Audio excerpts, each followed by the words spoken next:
안녕하세요. 저는 1994년 우연히 넓은 마당과 2층이 있는 커다란 대저택에서 살았었지만 지금은 그 집을 나와 평범한 삶을 살고 있는 50대 후반의 아줌마입니다. 오늘 우연히 저희 아들의 어렸을 적 일기장을 꺼내어 보다 그때의 이야기를 전합니다. 1993년의 어느 추운 겨울날, 저희 남편이 세상을 떠났어요. 그의 겨울이 제게는 살면서 가장 추웠던 겨울이었습니다. 제게 유일하게 따뜻한 온기를 나누어 주었던 사랑하는 사람이 세상을 떠난 계절이었으니까요. 아주 가난한 집안의 막내딸로 태어나 부모님의 사랑은 몽땅 다 오빠들에게 양보하고 쓸쓸하고 외롭게 컸었습니다. 저는 어머니의 손에 이끌려 9살 나이에 가족들 먹을 밥을 지을 줄 아는 아이였답니다. 그렇다고 어머니께서 악랄한 계모는 아니었어요. 저를 사랑하심이 분명했지만 그때는 아무래도 딸보다 아들에게 사랑이 많이 기울었던 시기였으니까 어머니의 그런 행동이 이해가 갑니다. 어린 나이에 저는 그걸 이해하지 못했었지만 실컷 원망만 하다 돌아가시고 나니 뒤늦게 이해를 하려는 것 같아 조금은 죄송한 마음도 드네요. 어쩌면 단순히 가난한 집안의 오빠들에게 부모님 사랑을 몽땅 빼앗기기만 한 아이로 자랐더라면 제가 그 정도로 결핍이 심한 사람으로 크지는 않았을 것 같아요. 저는 결핍이 몹시 강한 사람이었습니다. 그래서인지 하는 연애마다 실패도 잦았어요. 물론 학벌도 좋지 못하고 일자리도 변변치 않았던 저에게 좋은 연애 상대가 나타날 리 만무하기도 했었고 말이에요. 좋은 사람을 만나려면 내가 먼저 좋은 사람이 되어야 한다는 말이 있더라고요. 그 말을 들었을 때 생각했었습니다. 아, 나는 좋은 사람이 아니니 결코 좋은 사람을 만날 수 없겠구나 하고 말이에요. 가난하고 부족한 것이 많았던 거였음에도 주변 사람들의 소개로 인해 연애를 아예 하지 못했던 것은 아니었습니다. 하지만 늘 실패가 뒤따랐어요. 연애에 실패가 있었다는 말이 올바른 표현인지는 모르겠지만 저의 결핍이 연애를 망치고는 했었습니다. 저는 사람들을 잘 믿지 못하는 편이었어요. 마음이 잘 열리지도 않았고요. 새로운 사람을 소개받고 서로를 알아가는 과정에서 사랑하는 마음이 생기는 것까지가 잘 이어지지 못하는 사람이었습니다. 결핍이 많아 그런지 믿지 못해 상대방을 의심하는 일도 많았어요. 모두가 괴로워하며 저의 곁을 떠났고 저는 다짐했습니다. 차라리 이런 나의 마음을 이해해주는 사람이 나타날 때까지 그 어떤 사랑도 시도해보지 말자. 주변에서는 모두가 하나같이 그런 내가 참지 않으면 영원히 제 짝을 만날 수 없을 것이라고 했었습니다. 그리고 그 말은 정말인 듯 했어요. 인연을 만들려고 노력하지 않으니 인연이 나타나지 않았습니다. 하지만 저는 괜찮았어요. 상대방을 의심하면 믿지 못하고 연애를 하면서 느끼는 괴로운 마음을 더는 경험하지 않아도 됐으니까 말입니다. 그리고 몇 년 동안 연애를 하지 않다가 남편을 처음 만나게 되었을 때 제가 든 생각이 무엇인지 아시나요? 그동안 내가 상대를 이유 없이 믿지 못했던 것이 아니라 상대가 내게 믿음을 주지 못했던 것이구나 라는 생각이었습니다. 그런 중요한 사실을 깨닫게 해준 사람이 저의 남편이었어요. 온전한 사랑을 받지 못해서 그랬는지 제게 온전한 사랑을 주는 남편에게 많이 의지가 됐었어요. 가난한 환경 속에서 불륜과 술을 일삼고 어머니의 피를 말렸던 아버지와는 정반대의 사람이었습니다. 순한 인상에 술도 담배도 하지 않는 바른 생활의 사나이였어요. 왜 당신은 술, 담배도 하지 않느냐 물었을 때 남편은 그랬었어요. 당신이랑 미래의 우리 아이랑 건강하게 오래오래 살려면 몸에 나쁜 건 안 하는 게 맞지. 뭐 좋은 게 있다고 그걸 하겠어. 군대 있을 때 담배를 입에 대보지 않았던 건 아닌데 전역했을 때 딱히 그걸 계속 피고 싶은 생각이 들지 않기도 했고, 담배나 술이 딱히 취향이 아니고 사람들을 만날 때 꼭 필요한 요소가 아니기도 하더라는 남편은 그런 말조차 옆에 있는 제가 듣기 좋게끔 말해줄 줄 아는 사람이었습니다. 그 예쁜 말을 들으면 저는 남편에게 한 걸음 더 다가갈 수가 있었어요. 술, 담배를 하지 않는 사람이라서가 아니라 그런 말을 예쁘게 할 줄 아는 사람이라 제 마음이 더 기울었던 것 같습니다. 그리고 무엇보다 저와 비슷한 환경에서 자라 부모님을 일찍 여의었던 남편이라 누구보다 서로의 지난 상처를 잘 알고 있기에 더 깊은 사랑을 싹틔울 수 있었던 것 같아요. 말하지 않아도 저희는 서로의 마음을 잘 아는 사이였습니다. 그렇게 늘 다정다감하던 남편과 결혼을 하고 우리를 닮은 2세를 꿈꾸며 보내는 매일매일이 참 행복했어요. 비록 저희 둘 다 남들보다 못한 직업에 가진 것 없는 초라한 신세들이었지만 함께 한다는 이유 하나가 세상 무엇과도 바꿀 수 없는 커다란 행복이었답니다. 그런데 결혼을 한 지 1년 만에 남편이 벼랑간 길에서 심장을 움켜쥐며 쓰러지게 되었습니다. 길을 가던 사람들이 달려와 남편을 깨어버려 심폐소생술도 하고 달려온 구급차에 급하게 몸을 실어도 봤지만 남편은 끝내 다시 눈을 뜨지 못했어요. 가족들과 건강하게 오래오래 살기 위해 몸에 나쁜 건 일절 하지 않던 남편이었는데 왜 그런 남편에게 그런 끔찍한 일이 생긴 건지 도저히 인정하기 힘든 일이었습니다. 너무나도 건강하게 잘 살아가던 남편이 그렇게 허망하고 말도 안 되는 죽음을 당했는데 멀쩡하게 잘 흘러가는 시간과 세상이 너무나도 원망스러웠습니다. 그래서 남편의 장례식을 치르며 좋지 않은 마음을 먹었던 게 사실이에요. 가장 믿고 사랑하는 사람을 잃었으니 더 살고 싶지 않았거든요. 정말로 심장을 도려낸 것 같다는 말이 무슨 말인지 100번 실감할 수밖에 없는 일이었습니다. 하지만 제가 끝내 그런 선택을 하지 못했던 것은 저희 두 사람 다 미처 몰랐던 한 가지 사실 때문이었습니다. 장례식장에서 내내 밥을 입에 대지도 못하고 헛구역질을 하러 화장실로 달려가는 제게 막내 올케 언니가 걱정스런 얼굴로 내밀었던 임신 테스트기. 설마 하는 마음에 그걸 확인하고 나왔을 땐 웃을 수도 울 수도 없는 심정이었습니다. 또렷한 두 줄, 남편과 함께 기쁨과 환희의 웃음을 지어야 할 그 순간에 저는 덩그러니 혼자였으니까요. 처음에는 남편이 없는데 아이가 다 무슨 소용인가 싶다가도 하루에서 이틀, 이틀에서 사흘, 시간이 흐르면 흐를수록 정신이 들기 시작했습니다. 뱃속의 아이가 남편과 내가 사랑해서 생긴 소중한 아이였고 나는 그 아이를 지켜내야 한다는 생각이 점점 확고해졌거든요. 그러려면 장례식 내내 생각했던 저의 죽음도 포기해야 했습니다. 남편을 따라가는 것보다 남편의 몫까지 좋은 엄마가 되고 싶었어요. 그래서 그 생각 하나로 당장 죽고 싶은 그 심정을 누르고 다시 일어설 수 있었습니다. 제 감정을 다스리려 매일 밤마다 일기장에 그날의 감정들을 적어 내려갔어요. 그리고 일기를 적는 날이 하루 이틀 늘어날수록 뱃속의 아이가 자라나는 것처럼 제 마음속에도 이러한 생각들이 함께 자라났습니다. 어쩌면 우리 사랑이는 남편이 남기고 간 마지막 선물일지도 몰라.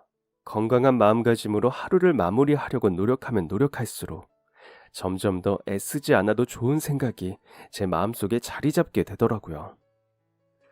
남편이 저희의 곁을 떠난 이후부터 제 삶은 사실 생각보다 더 팍팍했습니다. 잘 이겨내보자고 뱃속의 아이를 위해서라도 남편의 몫까지 열심히 살아보자고 다짐했던 저였지만 글쎄요. 아이를 가진 임산부의 몸으로 어디 일이라도 쉽게 나가기 힘들었던 게 현실이었어요. 다니던 회사에서는 남편이 세상을 떠난 사정을 뻔히 다 알면서도 제 임신 소식을 듣고 하루빨리 회사를 그만두라는 식으로 눈치를 주기 시작했습니다. 뱃속에 아이가 있는데 물류일을 해도 괜찮겠어요? 임신 핑계로 몸살이고 하면 다른 직원들한테 피해도 있고.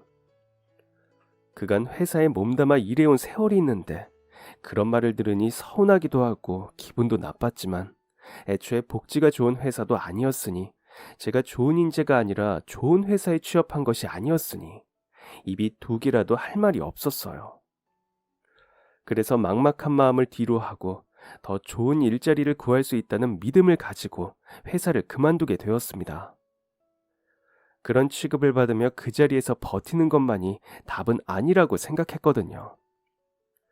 매번 그런 소리를 들어가며 회사에 남는 게 뱃속의 아이에게도 좋지 않을 거라고 생각했습니다. 그래도 그 회사를 그만두고 나와 후회를 하지 않았던 건 아니었어요. 막상 당장 일하러 갈 곳이 없으니 막막한 현실에 부딪힐 수밖에 없었기 때문입니다. 당장 형편이 좋지 못한데 회사를 그만두는 것이 정말 아이를 위한 일이었을까? 그냥 내가 듣기 싫어서 내 두기 편하자고 아이를 핑계 삼아 그만둔 것이 아니었을까? 힘든 상황에 부딪힐 때면 스스로 내렸던 선택에 죄책감이 몰려들었습니다. 뱃속에 아이가 있다는 이유 하나로 다른 회사에 취업하는 것도 쉽지 않았습니다. 그런 각오를 하지 않았던 것은 아니라서 아이를 가졌다는 사실을 숨기고 일을 구해볼까 했지만 그마저도 배가 나오기 시작하면 감출 수 없는 것이라 그러지 못했어요. 그러다 남편과 자주 가던 한 식당에 구인 모집이 붙은 걸 보고 들어가 사정을 말씀드리고 부탁을 드렸더니 홀에서 일할 수 있도록 도와주셨습니다. 그 일도 매일 나갈 수 있는 일은 아니었어요. 기존에 일을 하던 직원이 쉬는 날에 대신 나가서 일을 하고 일당을 받는 일이었습니다. 돈은 턱없이 부족했지만 그래도 그거라도 벌 수 있다는 것에 만족하려 했습니다. 그리고 부족한 돈은 아껴 쓰면 된다는 생각으로 부지런히 돈을 모았어요. 아이를 가지면 잘 먹어둬야 한다고들 했지만 저는 먹고 싶은 음식까지 참아가며 그렇게 일을 악물었던 것 같습니다. 홀서빙만 하던 저도 식당에 어떻게 해서든 조금이라도 도움을 드리고 싶어서 기본 밑반찬으로 나가는 나물이나 무침 같은 것들을 도와드리고 싶다 말씀을 드렸었어요. 그래도 제가 유일하게 잘한다고 생각했던 것이 음식 만드는 일이었으니 화려하고 거창한 것까지는 아니더라도 밑반찬 만드는 것 정도는 할 수 있을 것이라 생각했습니다. 제가 애를 쓰는 모습을 보신 식당 사장님은 그 직원과 업무 시간을 조율하여 제가 조금이라도 더 일할 수 있도록 도와주셨습니다. 그렇게 일주일에 이틀 나올 수 있던 것을 나흘까지 늘리는 것에 성공했고 구인 광고를 이잡듯이 뒤져 집에서 할 수 있는 소일거리도 구했어요. 배는 점점 불러왔지만 일은 계속해야 먹고 살 수 있었으니 힘들어도 꾹 참으며 하루하루를 보냈습니다. 그러다 제가 임신 25주쯤 되었을 때였어요. 배가 제법 나와 일을 하는 것이 힘들었지만 그날도 일당을 벌기 위해 식당에 다녀오는 길이었습니다. 너무 피곤하고 힘들었지만 애써 힘들게 일해서 번 돈을 차비로 날리는 것이 싫어 집까지 걸어가는 중이었어요. 문득 서러운 마음이 복받쳐오긴 했지만 임신을 하더라도 어느 정도 운동을 하는 게 좋다는 말을 들어서 그 말을 위안 삼았던 것 같아요. 그런데 그렇게 있는 힘을 짜내며 집까지 걸어가는 도중에 그만 사고가 나고 말았습니다. 걷고 있는 제 옆으로 차 한 대가 저를 치고 지나가 버린 것이었어요. 인도 보도블록을 공사를 하는 건지 땅이 다 뒤집어져 있어서 차도로 돌아가는 중에 일어난 일이었습니다. 힘없이 걷고 있던 저는 저를 밀치고 지나간 그 차의 백미러에 부딪혀 그대로 바닥에 넘어지고 말았고 차는 제 바로 코앞에서 급하게 멈춰섰습니다. 다행히도 속력을 내어 빠르게 달려오던 차량이 아니었기 때문에 차에 부딪힌 몸이 그렇게 아프지는 않았어요. 넘어져서 아스팔트 위로 나뒹구는 바람에 무릎이며 허벅지, 팔꿈치의 살같이 까지고 피가 흘러나왔지만 그 아픔보다 더 신경 쓰이는 것은 뱃속의 아이였습니다. 넘어지는 그 찰나의 순간에도 행여 뱃속의 아이가 잘못될까 배부터 끌어안는 바람에 입에서는 절로 비명이 터져나왔습니다. 바닥에 배를 웅크리고 누워 머리로는 순식간에 일어난 조금 전의 상황에 대해 판단을 하며 차 문을 열고 내리는 다급한 발동작들을 보면서도 제 몸보다 단 하나만 생각했어요. 그리고 그 생각은 죄송합니다. 괜찮으세요? 일어나실 수 있겠어요? 하고 제게 물어오는 그 사람들의 질문에 반사적으로 말이 되어 튀어나갔습니다. 괜찮아요. 저는 괜찮은데 우리 아이 괜찮겠죠? 차에서 내린 사람은 총 2명. 한 사람은 운전기사로 보였고 한 사람은 뒷좌석에서 내린 그 차의 주인처럼 보였습니다.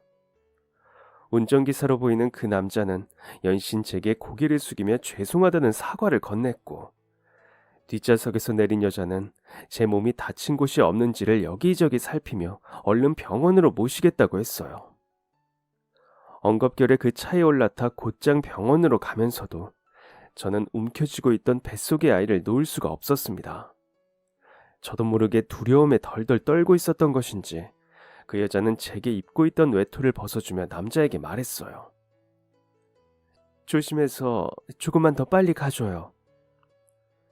급하게 달려 도착한 병원에서는 다행히도 제 몸과 아이의 건강에 아무런 이상이 없다는 말을 전했어요. 아이가 이상이 없다는 의사 선생님의 말을 듣고 몸에 입은 타박상에 간단한 치료를 받고 나니 마음이 놓여 그제야 그 사람들이 눈에 들어왔습니다. 걸어가고 있던 저를 뒤에서 달려오던 차가 들이받은 것이니 그 사람들의 잘못이라고 생각했었지만, 엉망이 된 인도를 피해 차도로 걸어갔던 저의 잘못도 없지는 않는 것 같다는 생각이 들었어요. 게다가 여자의 차림새나 느껴지는 분위기로 보아 부잣집 사모님인 것 같다는 생각에 덜컥 겁이 났습니다. 차는 괜찮나요? 그래서 치료실 앞에서 저를 기다리고 있던 그 여자에게 그렇게 질문했습니다. 막상 저는 괜찮은데 차가 괜찮지 않으면 그것 또한 제가 괜찮지 않은 일이 되니까 말이에요. 그랬더니 그 여자가 심각한 표정을 하고 제게 말하더군요. 지금 차가 중요해요. 정말 미안해요. 학교 간 아들이 조퇴를 하고 집에 왔다는 전화를 받아서 내가 빨리 가달라고 하지만 않았어도 이런 일은 없었을 텐데. 많이 아프죠? 보호자는 언제 와요? 보호자 올 때까지 제가 무조건 같이 있어줄게요. 홀몸도 아닌데. 여자는 저를 반강제로 병원 의자에 끌어안치듯 하며 대답을 기다리는 눈초리를 보내왔어요. 분명 저를 걱정해서 하는 말임을 잘 알고 있으면서도 어쩐지 씁쓸한 미소를 감출 수가 없었습니다. 임신한 몸으로 사고가 나서 병원에 왔다고 해도 달려올 보호자가 제게는 없었으니까요. 보호자가 올 때까지 함께 있어주겠다는 말에 엉겁결에 그 옆자리에 앉은 저는 그날 처음 만난 사람에게 결국 저의 사정을 이야기하고 말았어요. 저 올 사람 없어요. 괜찮아요. 혹시나 연민을 살까 일부러 자세히 이야기하지 않고 올 사람이 없다고 간단하게만 이야기했는데, 여자의 눈이 잠깐 휘둥그레졌다가 이내 비 맞은 고양이 같은 얼굴로 변했습니다. 왜요? 아이 아빠가 못 오는 거예요? 그랬더니 이내 자리에서 벌떡 일어나며 제 손을 잡아 끄는 것이 아니겠어요? 이런 일을 겪었는데 혼자 집까지 가도록 할 수 없다고, 뱃속의 아이가 괜찮아도 엄마가 놀란 만큼 같이 놀랐을 거라고 하면서 말입니다. 결국 저는 다시 그 차에 타게 되었어요. 차를 타면서 곁눈질로 흘끔 제가 부딪혔던 백미러가 부러지지는 않았는지 몰래 확인을 하게 되더군요. 비싼 차에 흠집이라도 났다면 큰일이었으니 심장이 쿵쾅거렸습니다. 다행히 제 눈에는 그렇다 할 흠집이 보이지는 않았지만 말이에요. 괜찮다고 사양하는 저를 억지로 차에 태운 그 여자는 남편이 일이 바쁜가 보다며 자기 남편도 일이 바빠 요즘 얼굴 보기가 통 힘들다고 투정 아닌 말을 늘어놓았습니다. 저는 곧이어 그 말에 제 사정을 구구절절 이야기하면 안 될 것 같다가도 근래 누군가에게 그런 속마음을 이야기한 적이 없다 보니 한 번 보고 말 사이에 속에 쌓인 말이라도 해볼까 싶어서 제 이야기를 꺼내게 되었어요. 사실 아무렇지 않은 듯 남편이 바빠 속상하다는 말을 처음 본 사람에게 투정하듯 이야기하는 그 여자가 부러워서이기도 했습니다. 그래도 남편을 볼 수는 있잖아요. 전 남편을 영영 못 봐요. 차라리 그이가 일이 바빠 매일 늦는 거라면 좋겠어요. 그래도 일을 쉬는 날이 되면 마음껏 얼굴도 보고 웃고 떠들 수 있을 테니까. 갑자기 차 안의 공기가 무겁게 가라앉았습니다. 제가 꺼낸 이야기가 그런 분위기를 만든 것이었죠. 여자는 당황하며 말했어요. 무슨 일이 있는 거냐고 말이에요. 그래서 무언가에 홀레기라도 한 것처럼 구구절절 속에 담아두었던 말들을 털어놓았습니다. 남편이 일찍 세상을 떠나고 뱃속에 아이가 생긴 걸 알았다고 말입니다. 처음에는 나쁜 생각들만 떠올랐지만 아이를 생각하며 잘 살아봐야겠다는 마음을 먹었고, 임신한 몸으로 일자리를 구하기가 쉽지 않아 일당벌이를 하며 지내고 있다는 말까지 털어놓고 나니, 그 여자가 차 시트에 아무렇게나 올려진 제 손 위로 자신의 손을 포개며 말했어요. 멋있고 대단한 분이네요. 아이는 참 행복할 거예요. 엄마가 이렇게 아이를 사랑하고 아껴주니까. 나중에 아이가 세상 밖으로 나오고 다 자라 어른이 되고 나서도 엄마가 자기를 그렇게나 사랑하고 아꼈다는 것은 절대 잊지 않을 거예요. 제가 그런 아이였거든요. 10달 동안 품는 동안에도 태어나고 걸음마를 하고 어른이 되는 순간까지도 어머니께선 쭉 혼자이셨어요. 다 크고 나니 엄마의 사랑이 얼마나 대단하고 멋있는 것이었는지 더 잘 알게 되었어요. 전 그래서 늘 그걸 잊지 않고 감사하며 살고 있고요. 그러니 뱃속의 아이도 분명 엄마의 마음을 알고 있을 거예요. 제가 그랬던 것처럼. 여자의 이야기가 꼭 뱃속의 아이가 제게 전하는 말처럼 느껴졌어요. 그저 그 여자가 자신의 이야기를 하나 빗댄 것뿐인데도 그렇게 느껴졌던 건, 그동안 많이 힘들었다고 제 마음이 저 자신에게 내색하는 의미였겠죠.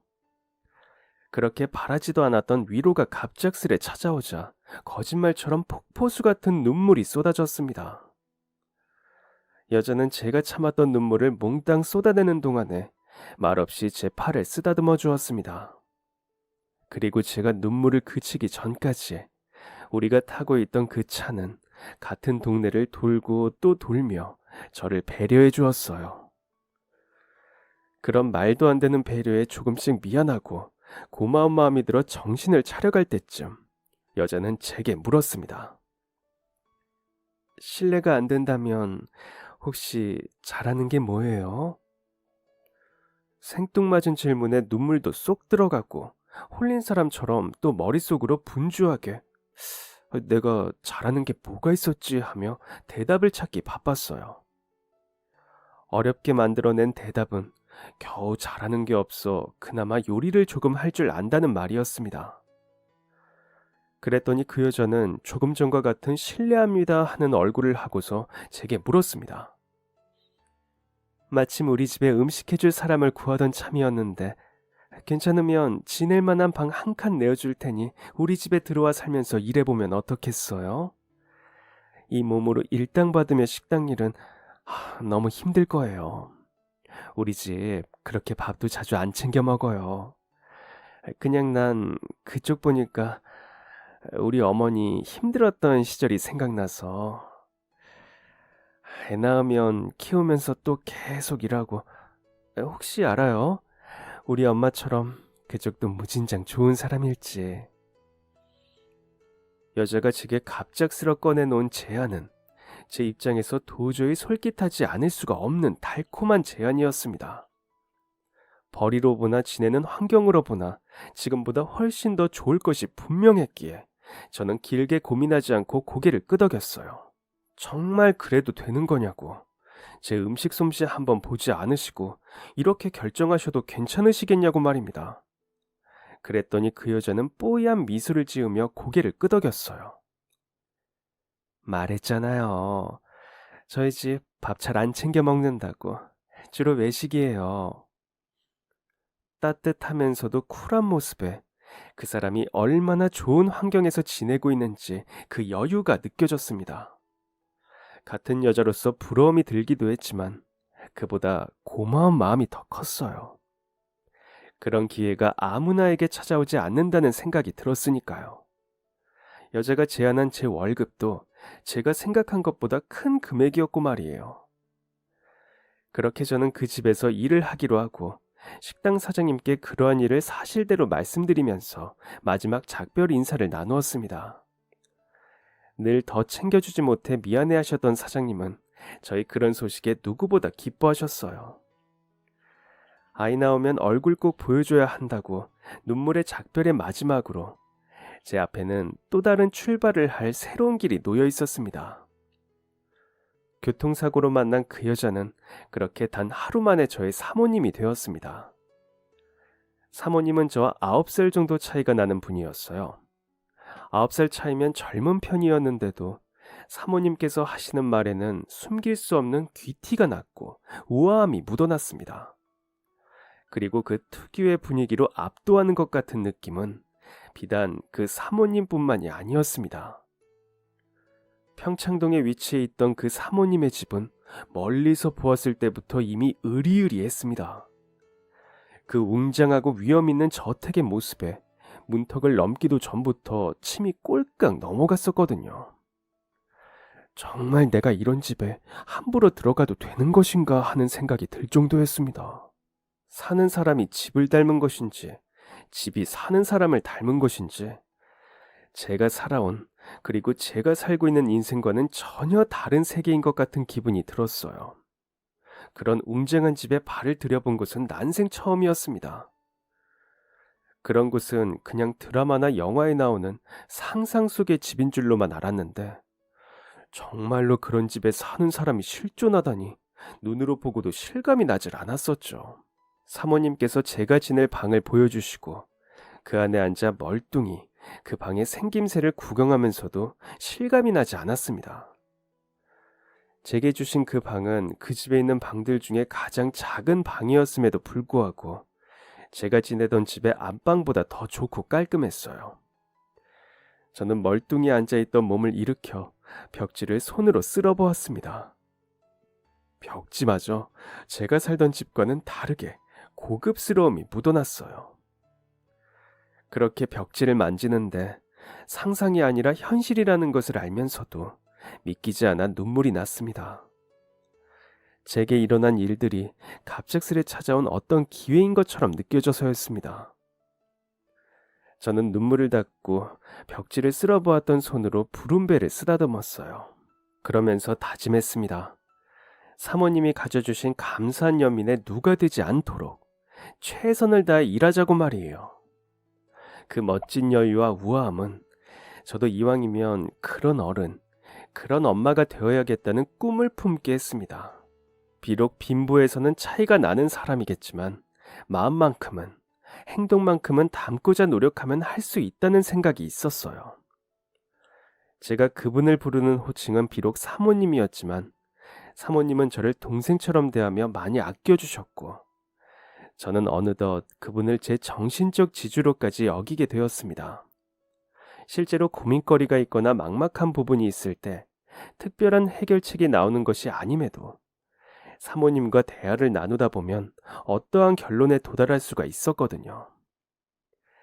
그분은 참 사람에게 마음의 위로를 잘 전하는 분이었던 것 같아요. 그만큼 따뜻하고 친절하고 멋있었던 사모님만큼이나 그분의 가족들도 좋은 사람들이었습니다. 사장님은 정말 사모님의 말씀대로 일이 바빠 집에 계시는 일이 거의 드물었지만 집으로 돌아오실 때면 늘 양손 가득 무언가를 가지고 오시곤 했어요. 그리고 그 중에는 저희 아이의 목까지 늘 함께 있었습니다. 수혁이 먹을 것 사오는 김에 진영이 것도 좀 샀어요. 요즘 애들이 이런 걸 좋아한다더라고요. 사모님과 사모님의 아들인 수혁이라는 아이도 참 착한 아이였습니다. 저희 아들과 6살이 차이 나는 아이였어요. 머리가 똑똑하고 영특한 아이였는데 마음씨까지 부모를 닮아 선한 아이였답니다. 저를 이모라고 부르던 그 아이를 보며 뱃속의 아이가 수혁이만큼만 훌륭하게 커준다면 더 바랄 것이 없다고 생각할 정도였습니다. 아이가 태어난 후에도 수혁이는 여전히 착한 형으로서 저희 아이를 예뻐해 주었어요. 아이가 신기해하는 것, 궁금해하는 것, 엄마가 잘 돌보지 못하는 사소한 부분까지 수혁이가 저를 참 많이 도와줬답니다. 밥도 해주고 빨래도 해주고 준비물까지 챙겨주는 이모가 낳은 아들이니 자기한테도 친동생 같은 존재라고 수혁이가 9살 되던 무렵엔 그런 말까지 하더군요. 그러니 제 눈에 그 아이가 얼마나 예뻤을지 이해가 가시죠? 그렇게 예쁘고 착한 수혁이와 정 많은 사장님, 제 정신적 지주인 사모님의 감삼 안에서 가정부일을 하며 지낸 지도 언 15년이 흐른 어느 날의 일입니다. 감삼 속에서 건강하고 착하게 자란 저희 아들은 눈 깜짝할 사이에 교복을 입는 중학생이 되어 있었고, 또래들보다 늦게 입대를 한 수혁이는 한참 군 생활을 하고 있던 때였습니다. 아침에 일어나 주방에서 식사를 준비하는데 안방에서 찢어질 듯한 비명 소리가 들려왔어요. 깜짝 놀라 안방으로 달려가 문을 두드렸습니다. 사모님, 괜찮으세요? 무슨 일이에요? 그런데 한참을 문을 두드리고 같은 질문을 반복해도 방 안에서 사람 소리가 들려오지 않는 겁니다. 불길하고 불안한 마음이 엄습해 결국 참지 못하고 문을 열고 들어갔어요. 그랬더니 제 눈앞에는 침대 밑에 무릎을 꿇고 앉아 이불을 부여잡고 숨을 헐떡이는 사모님의 모습이 들어왔습니다. 황급히 달려가 그런 사모님을 일으키려 했어요. 그런데 이불을 꽉 쥔 사모님의 손이 풀릴 생각을 하지 않았습니다. 사모님의 그런 이상한 행동 때문에 그제야 저는 침대 위를 바라보게 되었어요. 그리고 침대 위를 바라본 저는 사모님과 함께 쓰러지듯 바닥에 주저앉을 수밖에 없었습니다. 사장님! 침대 위에는 너무나 평안한 모습으로 잠들어 있는 사장님이 계셨습니다. 흔들어도 소리를 지르며 울부짖어도 깨어나지 않는 모습으로 말이에요. 너무 놀랐지만 서둘러 사장님을 병원으로 옮겨야 했습니다. 잠든 사장님을 꼭 쥔 채 놓아주지 않으시려는 사모님을 겨우 떼어놓고 병원으로 갔을 땐 이미 늦었다는 말만 되돌아왔어요. 사장님의 사인은 심장마비였습니다. 제가 정말 원망하고 미워하는 심장마비. 저희 남편도 그렇게 갔으니까요. 이렇게 하루아침에 사람이 간다는 게 말이 되냐고 사모님은 마치 그 옛날의 저처럼 정신을 놓을 정도로 울부짖었어요. 그런 사모님을 보는 저의 마음 또한 찢어졌습니다. 하루아침에 사랑하는 사람을 잃은 그 심정을 누구보다 더 잘 알기에 감히 위로할 수 없는 그 아픔을 잘 알기 때문에 정들었던 분을 떠나보내고 속상한 마음을 다잡으며 사모님을 지키기 위해 애썼어요. 다시 또 쓰러지지 않게 하고 식사를 챙기고 행여나 마음에 나쁜 바람이라도 불어올까봐 잠도 자지 않고 그 곁을 지켰습니다. 아버지가 돌아가셨다는 소식에 군대에서 달려나온 수혁이의 얼굴도 말로 표현할 수 없는 상태였어요. 사장님이 돌아가셨다는 걸, 형이 슬프다는 걸 이제는 다 아는 나이가 된 제 아들 진영이는 수혁이를 끌어안고 달래기 바빴습니다.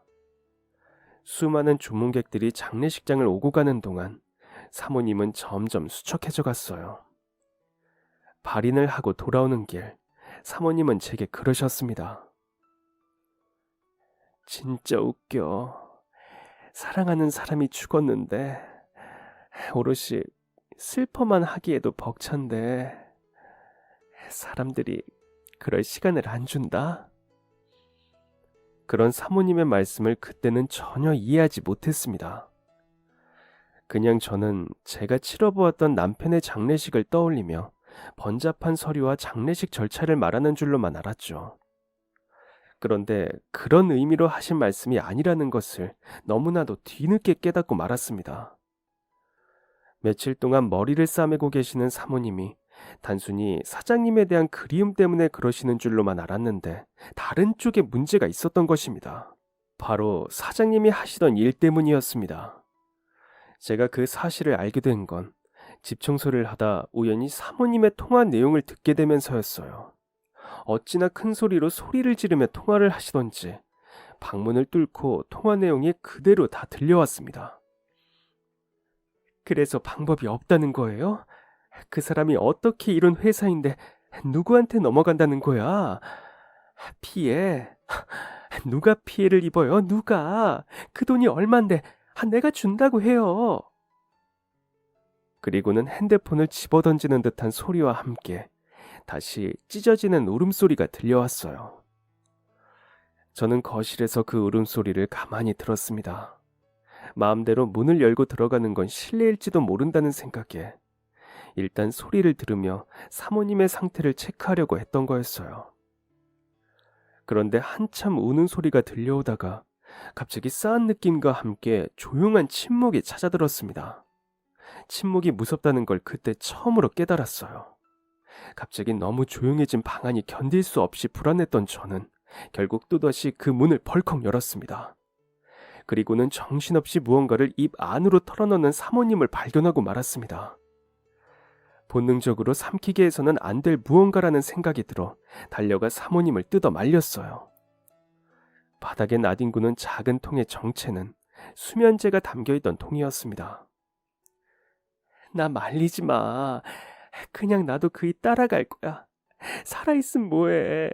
그 사람 것 하나도 지키지 못해서 이렇게 바보 멍청이가 되는데. 말리지 마. 응? 나 말리지 말라고.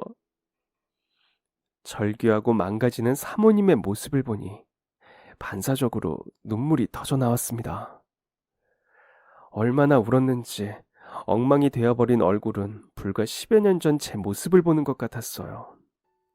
사모님의 심정을 100% 알 수는 없었지만 어떤 심정인지 왜 그런 선택을 하려고 했는지 충분히 이해할 수 있었기 때문에 더 가슴이 아팠습니다. 그리고 잠시나마 그런 선택을 하려 했던 나조차도 그 찰나를 후회하고 있다는 걸 사모님도 꼭 아셨으면 했어요. 그 선택이 올바른 선택이 아니라는 걸 말이에요. 엉엉 울며 말리지 말라고 소리치는 사모님을 힘으로 끌어안았습니다. 얼마나 그러고 있었는지 모르겠어요. 창밖으로 해가 지는 게 보였으니 1시간이 넘도록 그러고 있었던 것 같습니다. 그리고 얼마 후 조금은 진정된 목소리의 사모님이 제게 말씀하셨어요. 미안해. 나 때문에 놀랐지? 내가 자기한테 별꼴을 다 보인다. 있잖아. 내가 할 말이 있어. 이제 더 이상 이 집에서 지내기가 어려울 것 같아. 나도 자기도. 회사가 넘어가서 상황이 많이 안 좋아.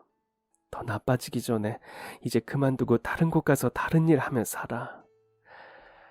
평생 직장 만들어주겠다고 큰소리 쳐놓고 미안해. 면목이 없다. 진영이 고등학교 졸업할 때까지만이라도 같이 지내면 좋겠다 싶었는데 정말 미안해. 내가 이젠 더 이상 해줄 수 있는 게 없어. 이 집도 곧 넘어갈 거고 자기한테 월급도 못 줄 거야. 너무 늦기 전에 하루빨리 그만둬주면 좋겠어. 한숨 같은 눈물이 다시 터져 나왔습니다. 회사가 넘어가다니, 게다가 집까지 넘어가다니 말도 안 되는 일이었어요. 너무나도 아끼고 사랑하는 가족들을 두고도 악착같이 회사 일에 매진하던 사장님의 모든 것이 담긴 회사라는 걸 저도 알고 있었습니다. 하물며 누구보다 그걸 제일 잘 아는 사모님 입장에서는 그게 얼마나 황당하고 억울하고 화가 나는 일이었을까요? 그가 마음고생을 하셨던 것이 그것 때문이었다는 걸 너무 늦게 깨달은 것 같아 죄송했어요. 제가 안다고 해서 도와드릴 수 있는 형편도 아니었지만 죄책감이 들었습니다. 그런데도 사모님은 마지막까지 늦기 전에 월급 받고 얼른 나가라고 제 등을 떠미셨네요. 저는 그런 사모님께 눈물 범벅이 된 얼굴로 말했어요. 혼자 두고는 절대 나갈 수 없다고. 그런데 그때 열린 문 너머로 그런 저희를 내내 바라보고 서 있던 저희 아들이 말했습니다. 엄마, 그러지 말고 나 따라와서 저기 좀 봐봐. 꽉 잠긴 목소리로 울먹이는 아들의 손끝에는 창문 너머 마당에 걸쳐 있었어요. 저는 버릇처럼 아들에게 말했습니다. 지금 그럴 때 아니니까 방에 들어가 있으라고 말이에요. 그런데 아들이 제 곁으로 다가오더니 자리에서 저를 일으키며 짜증내듯 같은 말을 반복하기 시작했습니다. 그러지 말고 저기 파보라고. 저기 파야 돼. 저기 땅 파야 된다니까. 갑작스런 이상 행동에 어떻게 해야 할지 모르겠더군요. 도대체 멀쩡한 땅을 왜 파보라고 보채는 건지. 덩달아 아들에게 짜증을 내버리려던 찰나 말로는 통하지 않는다는 것을 깨달은 아들이 마당으로 뛰쳐나가 맨손으로 땅을 파기 시작했습니다. 갑자기 아들까지 이상한 행동을 보이니 미칠 것 같았어요. 소리를 질러 그만하라고 해보았지만 들리지 않는 것 같았습니다. 그런데 그때 제 품에 안겨 넋을 놓고 있던 사모님께서 자리에서 일어나 마당으로 향했어요. 해보자. 진영이가 땅 파보라잖아. 해보자. 창고에서 각종 삽을 꺼내온 사모님은 진영이의 고사리 같은 손 옆에 합류하기 시작했습니다. 그걸 지켜보던 저도 결국 이기지 못하고 함께 땅을 파기 시작했어요. 해가 뉘엿뉘엿 저물어가는 시간대에 여자 둘, 아이 하나가 미친 듯이 마당에 땅을 파고 있는 모습이라니. 지금 생각해도 정말 이상한 그림입니다. 그런데 그런 미친 짓을 하던 와중에 놀라운 광경이 눈앞에 펼쳐졌어요. 삽에 뭔가 탁 걸리는 게 느껴져 손으로 흙을 털어내니 그 아래에 번쩍이는 금괴가 모습을 드러낸 것입니다. 1kg 정도 되어 보이는 금괴였어요. 놀란 마음에 바로 옆에 흙을 털고 또 털었습니다. 사모님은 삽질을 멈추고 넋을 놓은 채 금괴를 내려다 보았어요. 땅을 파고 또 파도 계속해서 모습을 드러내는 금괴는 어렴풋이 100덩이는 되어 보였습니다. 저는 너무 놀라고 당황한 마음에 진영이를 추궁했어요. 너 이거 어떻게 알았어? 쏟아지는 금괴에 터질 것 같은 심장을 부여잡고 아들에게 물었습니다. 집주인인 사모님조차 모르는 이 마당의 진실을 어쩌다 얻어 사는 내 아들이 알고 있는 것인지 사모님께서도 당황한 얼굴을 하고 아들의 입이 열리기만을 기다리셨어요. 나 어렸을 때 아저씨가 맨날 여기 땅을 파서 금을 묻으셨어. 엄마가 장 보러 가는 날에는 너무 심심해서 수혁이 형 학교 마치는 걸 기다리려고 마당에 나와서 놀고 있었거든. 근데 언젠가부터 기다리는 형은 점점 늦어지고 형 대신 아저씨가 문을 열고 들어오셨어. 형을 기다린다는 댁에 간식 사다 왔으니 들어가서 형 올 때까지 기다리면서 먹고 있으라고 하시면 난 얼른 쫓아 들어가 아저씨가 사오신 간식을 먹으면서 형을 기다렸고, 근데 하루는 내가 깜빡하고 마당에 장난감을 두고 와서 다시 밖으로 나가려는데 문 밖으로 아저씨가 열심히 땅을 파는 모습이 보이는 거야. 왠지 방해하면 안 될 것 같다는 기분이 들어서 그 후로는 땅을 파서 금을 묻는 아저씨를 그냥 쳐다보기만 했었어. 솔직히 점점 기억 속에서 잊혀가기도 했고 아직까지 있을 줄은 나도 몰랐어.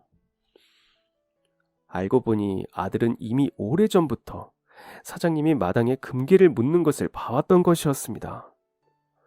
사모님은 모임을 나가고 저는 장을 보러 나간 그 시간대에 사장님은 몰래 집으로 돌아와 마당 깊숙한 곳에 금괴를 모아두고 있었던 거예요. 한 번도 아니고 여러 번을, 그것도 몇 년에 걸쳐 차곡차곡 모았다는 사실에 사모님과 저는 경악을 금치 못했습니다.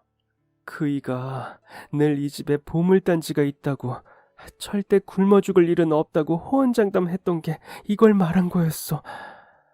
같은 집에 살면서 그런 그이를 매일같이 보면서 어떻게 감쪽같이 몰랐을까. 나중에 깜짝 놀라게 해주겠다던 그 약속을 지키지 못하고 떠나는 그 길이 얼마나 초조했을까. 사모님은 살아생전 사장님이 하셨던 비밀스런 암호 같은 말들을 끼워 맞추며 눈물을 글썽거렸습니다. 그 오랜 시간 동안 오직 자신과 흑만이 알고 있는 비밀을 만들어 두었던 사장님의 초조한 마음을 저도 한번 생각해보게 되더군요. 훗날 사모님에게 깜짝 선물을 하려고 했던 걸 지키지 못하고 먼저 세상을 떠나실 때 그 마지막 말을 전하지 못하고 가는 것이 얼마나 답답하고 불안하셨을까 하는 생각 말이에요. 사모님과 저는 아들의 말을 토대로 대략적인 시기를 가늠해 보았습니다. 아마도 사장님은 금값이 싸던 1990년대 후반부터 쭉 땅에 금괴를 묻어두고 있었던 것 같았어요. 사모님께서는 서둘러 금괴를 챙겨 밖으로 나가셨습니다. 하루빨리 회사가 넘어가는 걸 막아보고자 하셨어요. 그리고 마침내 집을 나섰던 사모님께서 돌아오셨죠. 진영이 덕분에 급한 불 끌 수 있었어. 진영이 아니었으면 저 땅 아래 뭐가 있을지 죽을 때까지 몰랐을 거야. 이게 다 자기와 진영이 덕분인 거야. 다 끝난 줄 알았는데 자기들 덕분에 우리 그이 평생을 바친 회사 구해낼 수 있었어. 금괴를 들고 급한 불을 꺼보겠다 집을 나섰던 사모님께서는 그날 집에 돌아와 그런 말씀을 하시며 울먹이셨습니다. 저는 정말 다행이라고 생각했어요. 회사를 그대로 잃지 않아도 된다는 것에 조금은 마음이 놓였습니다. 여전히 수척한 사모님의 얼굴은 가슴이 아팠지만 진영이의 기억으로 인해 사모님의 고통이 조금이라도 덜어질 수 있다면 하고 생각했어요. 언젠가 금값이 오를 것이라는 것을 예견한 사장님의 놀라운 비밀 창고는 정말로 훗날 갑작스레 닥친 풍파로부터 사모님을 지켜냈습니다. 잠잠했던 금값이 그때 마침 대폭 상승하고 있었던 때라 금을 팔아 회사를 지켜낼 수 있었던 거예요. 진영이는 그날 그 일이 자기한테도 잊을 수 없는 기억이었는지 그날 밤엔 자기 베개 안에 금덩이가 무수히 쏟아져 나오는 꿈까지 꿨다고 했습니다. 아들이 신기하고 놀랐던 만큼 저도 마찬가지로 놀라움을 감출 수 없는 일이었어요.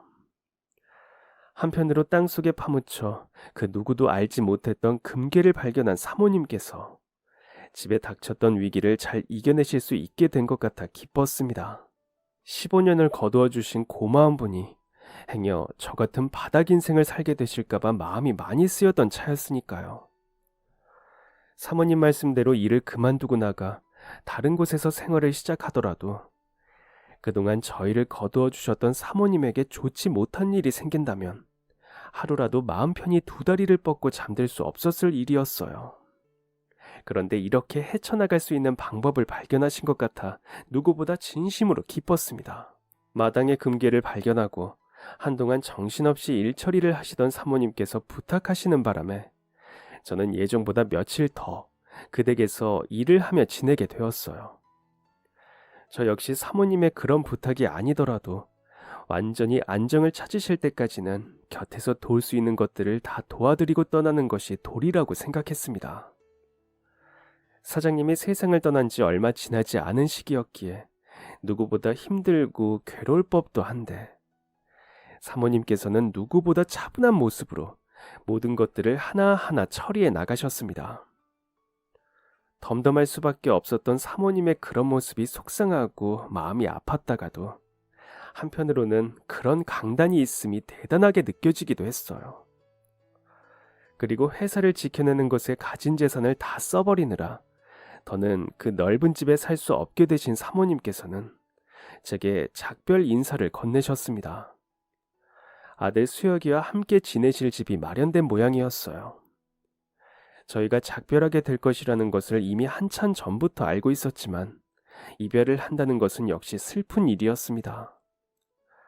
절대 울지 않으려고 했는데 결국 눈물이 터졌거든요. 사모님은 그런 저를 보며 헤어지기 싫어 떼를 쓰는 거냐고 놀리셨지만 그 말을 하는 그 얼굴은 여전히 건강했던 예전의 모습이 아니기에 자꾸 슬퍼지려 하는 것을 막을 수 없었습니다. 그런데 그렇게 터졌던 눈물을 가까스로 닦아내고 입술을 꽉 깨문 제게 사모님께서 놀라운 선물을 주시고 말았습니다. 15년이라는 긴 시간 동안 우리 집 꾸준히 일 다 맡아가며 자기 집처럼 열심히 해줘서 정말 고마웠어. 우리 진영이도 수혁이 형을 진짜 형처럼 대해줘서 고마웠고 진짜 단순한 인연이고 그냥 스쳐갈 수 있는 인연이었는데 어쩌다 우리 이렇게 친한 사이가 됐다. 그치? 그런 인연을 쌓은 사람이 자기라서 나는 참 좋았어. 그리고 이거 받아. 친한 사이가 되었다는 그 말에 이미 눈물 범벅이 된 저의 손에 사모님께서 봉투 하나를 쥐어주셨습니다. 그리고 울면서 그 봉투를 열어본 저는 깜짝 놀라고 말았어요. 봉투 안에는 자그마치 5억이라는 말도 안 되는 돈이 들어있었습니다. 저는 그 봉투를 당장 사모님께 돌려드리며 눈물을 닦아냈어요. 정신이 번쩍 드는 순간이었습니다. 지금 뭐 하시는 거예요? 왜 이걸 저한테... 왜 이걸 저한테 주시냐고 따져 물으려던 제 말을 가로챈 사모님의 말씀에 저는 그렇게 한순간에 5억을 가진 사람이 되고 말았습니다. 뭐긴 뭐야, 자기 퇴직금이지. 자그마치 15년을 하루도 쉬지 않고 일한 사람인데 퇴직금도 안 챙겨줄 사람으로 본 거야, 나를? 금액이 좀 되더라도 사양은 마. 우리 그이 회사 살린 거 진영이잖아. 진영이 아니었으면 꿈도 못 꿀 일이었어. 고마워서 그래. 기억력 좋고 똑똑한 진영이 위해서 써야지. 마음과는 달리 더 못해줘서 미안할 뿐이야. 그러니 거절 말고 받아. 진영이를 위해서라도, 응? 사모님께서 주신 5억은 그렇게 오직 진영이를 위해 쓰기로 다짐했습니다. 어쩌면 그냥 스쳐갔을지 모르는 사이였던 저희가 인연이 될 수 있었던 것은 모든 것이 그 사모님 덕분이었어요. 힘든 시기에 아무것도 없는 저를 거두어 월급에 지낼 곳까지 마련해 주셨던 사모님. 어쩔 땐 언니 같고 어쩔 땐 친구 같은 사모님 덕분에 그로부터 14년이라는 세월이 흐른 지금 꿈 같은 집에서 건강한 모습으로 잘 지내고 있습니다. 사모님 같은 어른이 되기 위해서, 사모님 같은 마음을 가진 사람이 되기 위해서 열심히 노력하며 지내왔는데 저는 아직 좀 부족한 것 같아요. 문득 아들의 어렸을 적 일기장을 꺼내어 보다 생각난 그 집에서의 추억이 몽글몽글 피어오릅니다. 그리고 언제 세월이 그렇게 흘러 벌써 진영이가 장가를 가는 건지. 함께 사는 동안 저는 진영이에게 그 사모님처럼 좋은 엄마였을까요? 궁금하지만 차마 물어보지는 못하겠네요. 그런 질문을 하는 대신 그냥 더 좋은 엄마가 되기 위해 오늘도 노력할 뿐입니다. 그럼 지금까지 사연 들어주셔서 감사합니다. 사연이 재미있으셨다면 구독과 좋아요 부탁드려요. 감사합니다. 안녕히 계세요.